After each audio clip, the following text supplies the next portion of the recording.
ya tidak ada untungnya memiliki pimpinan KPU yang berpihak kepada satu dua orang. Ya meskipun ini baru sebatas kecurigaan, tapi percayalah tidak ada kecurigaan lain kecuali itu. Tidak ada gitu. Mau apa? Mau curiga soal apa? Kalau bukan untuk melindungi Jokowi Gibran, mau alasan yang mana?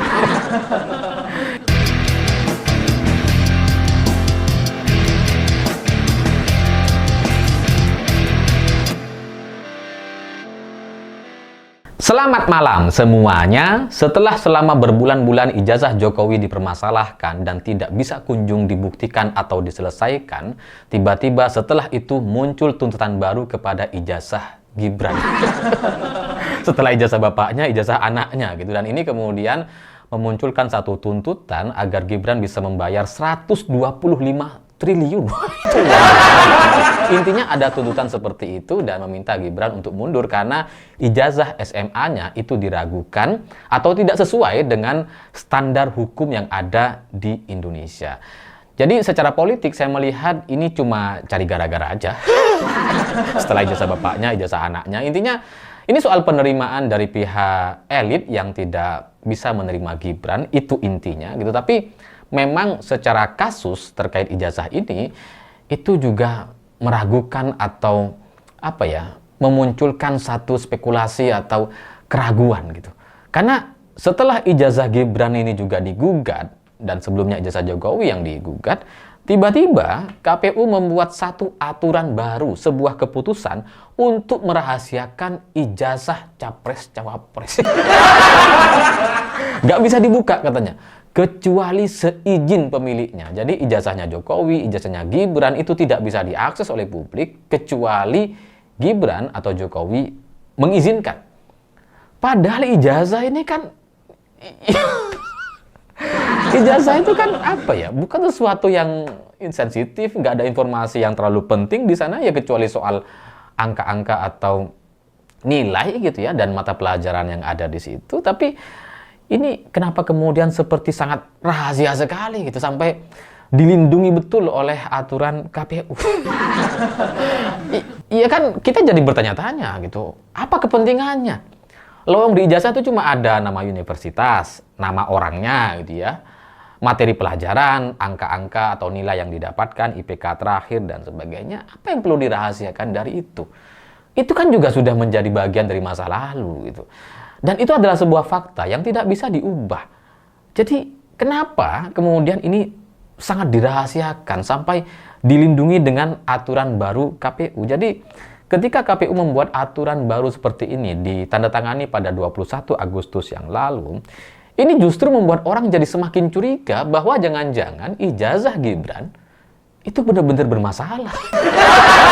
Setelah muncul tuntutan-tuntutan yang seperti ini, kemudian KPU membuat satu benteng atau perlindungan supaya ijazah capres-cawapres itu tidak bisa dibuka. Ini kan jadinya orang jadi berimajinasi.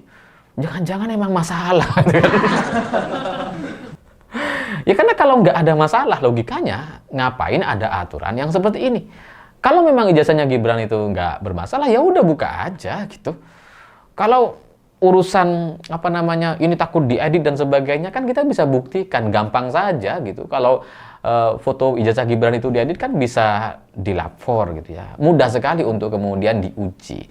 Jadi aturan yang dibuat oleh KPU yang secara mendadak, nggak ada angin, nggak ada hujan, tiba-tiba muncul ya, tiba-tiba sudah selesai gitu. Ini membuat salah satu anggota DPR, Doli Kurnia dari fraksi Partai Golkar itu langsung mempertanyakan, ini apa urusannya, apa urgensinya? Ini kan Pilpres masih tahun 2029. Kalau Pilpres 2024 itu kan juga sudah selesai. Ini tahun 2025 gitu. Pilpres 2024 sudah selesai, Pilpres 2029 masih lama. Ngapain KPU bikin aturan hari ini? Sibuk bikin aturan PKPU seolah-olah Pilpres akan dilaksanakan beberapa bulan lagi gitu. Karena ini disahkan bulan Agustus tanggal 21. Itu kan kayak Pilpres itu akan dilaksanakan tahun depan gitu. Padahal tahun depan nggak ada Pilpres. Ya. Jadi inilah yang kemudian membuat Doli Kurnia itu jadi mempertanyakan, ini sebenarnya buat apa sih KPU bikin aturan hari ini? Apalagi menurut Doli Kurnia, secara aturan, PKPU atau aturan-aturan yang membahas soal pemilu atau Pilpres, itu biasanya dikoordinasikan, didiskusikan dengan DPR gitu. Dan ini nggak ada. Mereka buat sendiri, ketok palu, langsung diumumkan gitu ya. Nggak ada sama sekali diskusi dengan pihak DPR. Ini jadi kayak MK ya. Di MK juga sama tuh. Perubahan undang-undang yang terjadi di MK untuk meloloskan Gibran itu kan nggak ada diskusinya, nggak ada sidangnya. Pokoknya dari daftar langsung diputuskan gitu kan. Cepat sekali gitu. Jadi ini seperti deja vu atau kita jadi teringat dengan apa yang terjadi di MK lalu, bahwa lembaga negara bisa memutuskan sebuah sikap atau aturan baru tanpa koordinasi dan tanpa persetujuan dengan pihak-pihak terkait gitu. Nggak ada proses yang dilaksanakan seperti pada umumnya. Jadi itu semakin membuat kita jadi curiga, ini KPU mau ngapain gitu. Udahlah prosesnya ini cepat sekali, nggak ada koordinasi dengan DPR, tiba-tiba saja 2025 ada aturan baru, padahal pilpresnya masih lama. Dan Pilpres tahun 2024 juga udah selesai gitu kan. Ini semakin membuat kita curiga gitu. Karena ya kalau aturan ini dibuat di bulan Agustus lalu, itu kan membuat kita jadi curiga bahwa satu-satunya kemungkinan aturan ini dibuat hanya untuk memang melindungi Jokowi dan Gibran. Cuma itu kemungkinannya, karena nggak ada lagi gitu. Ngapain KPU bikin aturan? Pilpres masih lama kok gitu.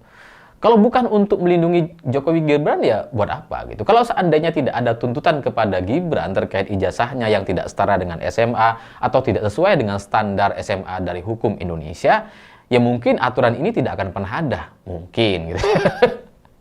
Karena nggak ada alasan lagi gitu. Itu sama seperti perubahan undang-undang di MK gitu. Ketika menurunkan syarat usia yang sebelumnya minimal 40 tahun, boleh di bawah 40 tahun, itu kan cuma untuk Gibran. Bahwa alasannya ini untuk membuka peluang bagi anak muda dan sebagainya, itu omong kosong.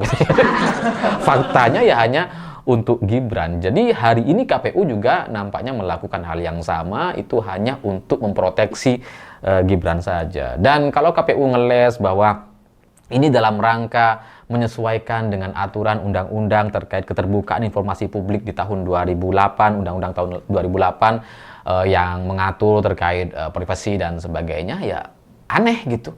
Itu kan undang-undang 2008. Kok baru sekarang kalian sadar? Kenapa nggak tahun 2023 kemarin? Itu kan undang-undang udah lama gitu. Kenapa baru bikin aturan sekarang? Dan kalau memang kalian baru menyadari, apa urgensinya harus hari ini atau bulan ini? Kan bisa nanti tahun 2022, tahun 2027 kayak gitu ya, 2028 jelang pemilu atau jelang pilpres lagi gitu kan, bisa dilaksanakan itu. Tapi kalau sekarang, untuk apa gitu? Pilpresnya udah selesai, pilpres yang akan datang masih lama, ya mau ngapain gitu? Jadi ya ini yang membuat kita semua jadi curiga bahwa memang di KPU itu ya orang-orang yang membentengi kelompok Jokowi atau Gibran, sehingga ketika ada masalah terhadap ijazah Jokowi dan Gibran dan dibuka atau dituntut oleh banyak orang hari ini, itu KPU langsung bereaksi. Karena itu tidak bisa kita pahami, tidak bisa membuat kita mengerti atau menerima bahwa soal ijazah itu adalah sebuah rahasia yang tidak boleh dipublikasikan. Karena ya ijazah itu kan sekali lagi seperti yang saya sampaikan tadi, nggak ada rahasia-rahasianya gitu. Beda dengan rekam medis, misalkan kesehatan, ya mungkin itu ada aib, ada kelemahan yang tidak boleh diumumkan kepada publik. Khawatir atau takut nanti terjadi semacam upaya-upaya pembunuhan atau upaya untuk mencelakai calon presiden dan wakil presiden dengan makanan-makanan tertentu, itu masuk akal kalau rekam medis itu disembunyikan. Tapi kalau ijazah, apa yang membuat KPU harus membentengi atau melindungi capres-cawapres dari sisi soal ijazahnya? Nggak ada kaitannya sama sekali. Jadi ini menjadi PR penting bagi Presiden Prabowo atau pemerintah hari ini untuk melihat, mengevaluasi, dan menilai pimpinan KPU dari keputusan yang tidak masuk akal hari ini. Karena kalau KPU-nya seperti ini, dicurigai lebih pro kepada Jokowi dan Gibran, maka untuk apa dipertahankan? Maka untuk apa kemudian tetap dijadikan KPU gitu? Ini kan bahaya kalau nanti pemilu terus kemudian KPU-nya lebih condong untuk mementingkan atau mendahulukan kepentingan Jokowi dan Gibran. Bahaya gitu. Nanti kan ya pelaksanaannya akan asal-asalan dan perubahan-perubahan aturan kayak gini akan terjadi lagi di masa akan datang gitu kan. Jadi ya sebaiknya dievaluasi atau diganti karena ya tidak ada untungnya memiliki pimpinan KPU yang berpihak kepada satu dua orang. Ya meskipun ini baru sebatas kecurigaan, tapi percayalah tidak ada kecurigaan lain kecuali itu. Tidak ada gitu. Mau apa? Mau curiga soal apa? Kalau bukan untuk melindungi Jokowi Gibran, mau alasan yang mana? Jadi aturan ini diotak-atik dan itu berbahaya bagi Presiden Prabowo kalau masih memiliki pimpinan KPU yang seperti ini. Jadi segeralah diganti, segeralah terjadi pembaharuan supaya orang-orang yang selama ini pro dengan Jokowi atau Gibran itu benar-benar bisa dibersihkan dari pemerintahan gitu. Karena pada akhirnya Presiden Prabowo adalah presiden yang berkuasa penuh hari ini dan tidak boleh ada pihak-pihak lain yang mengendalikan lembaga atau institusi tertentu untuk kepentingan pribadi dan golongannya. Karena ya kalau itu yang terjadi rasanya akan mengecewakan, akan membuat Indonesia ini jadi ya banyak sekali dirugikan gitu. Karena bagaimanapun negara pemerintah itu kan ya Indonesia, bukan untuk kepentingan satu dua orang keluarga. Jadi segeralah dievaluasi dan kalau memang ada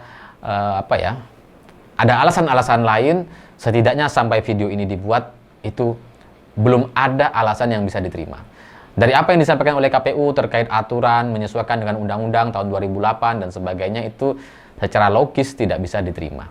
Jadi ya sampai sekarang dari keyakinan saya, dari apa yang diyakini oleh banyak orang juga hari ini hanya akal-akalan KPU saja. Saya pikir itu. Terima kasih sudah menonton. Begitulah kura-kura.